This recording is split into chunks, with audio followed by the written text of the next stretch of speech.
Hello again, everybody. This is John and Glenn with BestPriceNutrition.com. Today we're going to do a review of the BPI 1MR, or as some of our customers call it, 1MR, but it's actually 1MR for one more rep.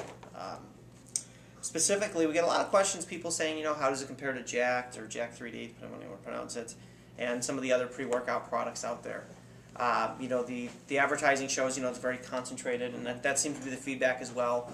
And if you've seen our videos in the past, when we look at pre-workouts, at this point in time, what we're mainly focused on is the stimulants and how they affect you, because some of the pump ingredients, be it arginine, and now norvaline has come out kind of as an arginase inhibitor, but the main point being is arginine has not really been demonstrated to increase nitric oxide like we originally thought. It's rate limiting because your body starts to produce the enzyme arginase, which breaks it down, and then you get a very short window of nitric oxide effect, if any. So. Yeah, I guess the only pump ingredient inside the product would be the arginine alpha-ketoglutarate.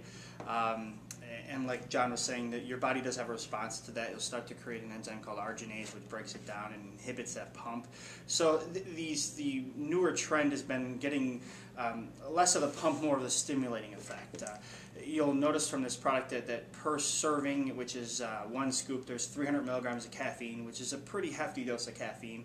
I say that, but it's similar to like a large cup of coffee from one of your like Starbucks or Dunkin' Donuts, something like that. So it's a pretty good dose of caffeine to start with.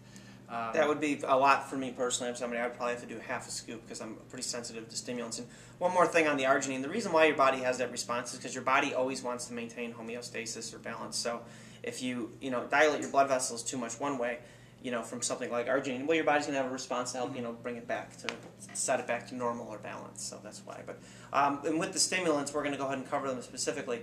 That's not to say the stimulant effect is bad. Actually, if the stimulants lead you to a better workout and you stress your muscles more, well, then it's done its job, and I think that's worthy. So. Definitely. I mean, if you can get a better workout out of these type of products, then definitely. That's the point. That's the point. Definitely. Yeah.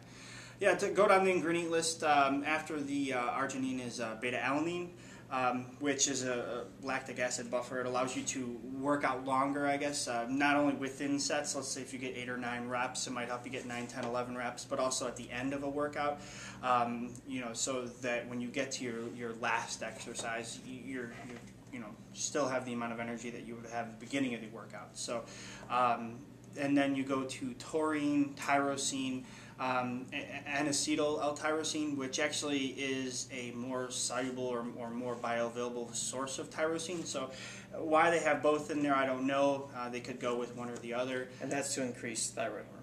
Yeah, thyroid hormone. And it's also for people who are looking to get off of caffeine.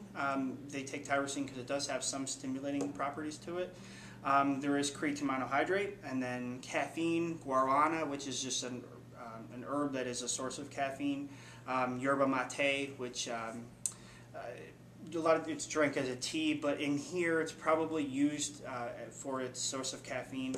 1,3-dimethylamylamine, which is also known as geranium extract or geranium root, very popular now in a lot of pre-workout products. Schisandra A, which is an herb that is in a lot of more importantly, it is in Jack. That's I think what makes Jack popular. Mental stimulating brain function.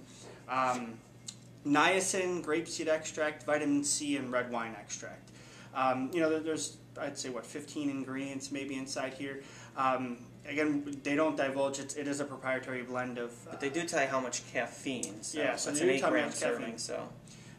In an 8-gram serving, there's 300 milligrams of caffeine, and then there's 5,558 milligrams of the proprietary blend. Now, with the ingredient like the arginine, the beta-alanine, the creatine, you generally want a little bit higher dosage. So we don't know how much you're getting in here. I'd say the bulk of this is probably the stimulants and the arginine. So I don't have any direct feedback myself with this product. So a good measure of how much beta-alanine something has is if you're getting that tingling in your face or on your lips. So I don't know how pronounced that is. So again, it is a proprietary blend, so we don't know how much you're getting of the other ingredients. Yeah, and there's a couple grams of carbohydrates in here, which is minuscule. That takes up some of that serving size as well. So, I mean, overall the feedback's been good in terms of people saying that, people who are used to stimulants have said, have some kind of a tolerance to them, have said they definitely feel it.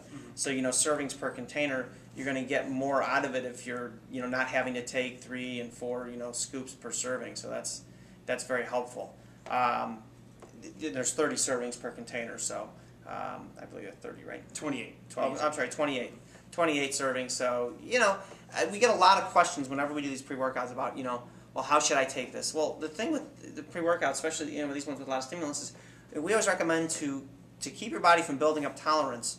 You'll be able to take a lower dosage in order to still feel it. So sometimes we'll tell people to take 3-4 times a week, and then your days that you don't take it, you're still going to need some source of caffeine so you don't get headaches, because it has to do with blood flow to the brain.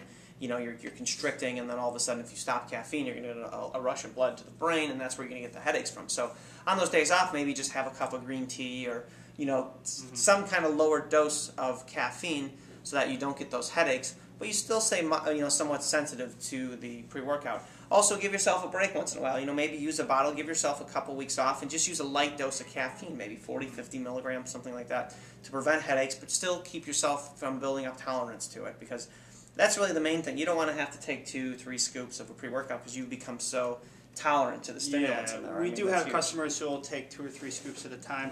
Do we recommend that? No, but there are going to be people who are going to go against that. If you're bigger too, sometimes that's going to play a role too. And the other thing too is, you may want to use it just twice a week, and that's fine. And then your other days just use a little bit less caffeine. You can stay on it a lot longer that way, and you'll still respond to it well. Because, as we said, the main thing you're looking at here is the stimulant effect. When people see this, they see the bottle, it's more concentrated. So it's along the lines of a Jacked or Jacked 3D, and as you discussed, there's a lot of ingredients common to the two. So really, you kind of got to try both. I mean, with stimulants, that's the one thing that will kind of heed to how you feel. Typically, we're looking for empirical evidence and so on and so forth. But with stimulants, they're unique because you could take them and you could feel it right away. Because they're stimulating your nervous system. It's not like, we get questions about a lot of products. I took it and I felt it. Well, you really didn't, because it takes time to build up in your system. It's in your head. But with stimulants, it's something that you're going to feel right away. You should feel this within 5 to 10 minutes. You'll get a boost, not only from the caffeine, but the other stimulants. So you'll get a mental boost, an energy rush from it. So, and honestly, I would recommend starting off with probably half the serving size. Do half a scoop just to assess your tolerance, and then then you've got 56 servings out of this. So it could definitely last you a while. That's another way to do it too. And assess your tolerance too. If you take it the first time, maybe start with half a scoop, see how you feel. If you haven't done pre-workouts before, if you're not used to them, and then, if you're like, oh, I didn't feel it as much, all right, well, you can always raise the dosage. You don't want to take too much and then feel like crap for. Yeah, then you've got to wait 4 or 5 hours for it to pass. So it's always good to start lower and build your way up. So I think we went through all the ingredients. If you guys have any questions, please feel free to go ahead and post them in the comment section of the blog or in the comment section of the video. We'll be more than happy to answer them. Thank you.